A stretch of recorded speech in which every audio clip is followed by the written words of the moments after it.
السلام عليكم ورحمة الله وبركاته. النهاردة أنا هعرفكم ازاي نفتح يوتيوب، فيسبوك، انستجرام، أي حاجة على التابلت الجديد اللي هو الاي 9 بلس، وأي تابلت انت معاك يعني. تمام، ومن غير ما هنخرج من المنظومة ولا نلغي المفتاح اللي موجود فوق. يعني لو جيت دخلت دلوقتي هتلاقي إن أنا موجود في المنظومة عادي جدا ومفيش أي مشكلة، وهتلاقي المفتاح موجود فوق. تمام، عايزك بس تركز معايا وتعمل معايا الخطوات واحدة واحدة.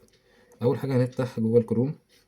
تمام، وهنكتب في السيرش 192.172.170.26.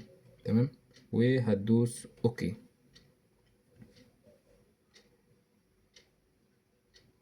هيفتح معاك الموقع بالشكل ده. آه، انت طبعا عايز تفتح بقى يوتيوب، فيسبوك، الكلام ده كله، فهو حاطط لك هنا كويك لينك تختار منه اللي انت عايزه. يعني مثلا انا هختار مثلا فيسبوك.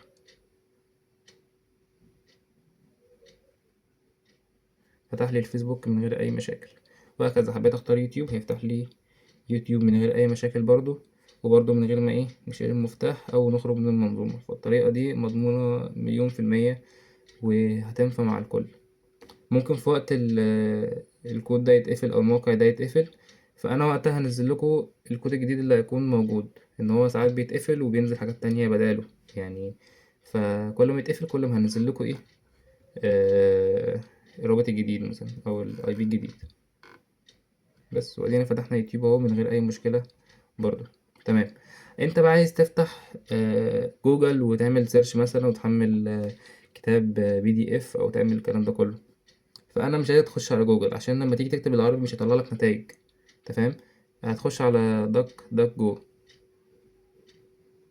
هو برضو سيرش زي جوجل بالظبط، بس لما تكتب اي حاجه يطلعها لك يطلع لك كل المواقع اللي موجوده من غير اي مشكله يعني. انا مثلا هكتب تحميل كتب بي دي اف مثلا. يعني انا بكتب اي حاجه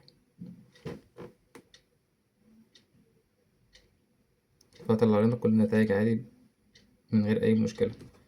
بس وده كان شرحنا النهارده.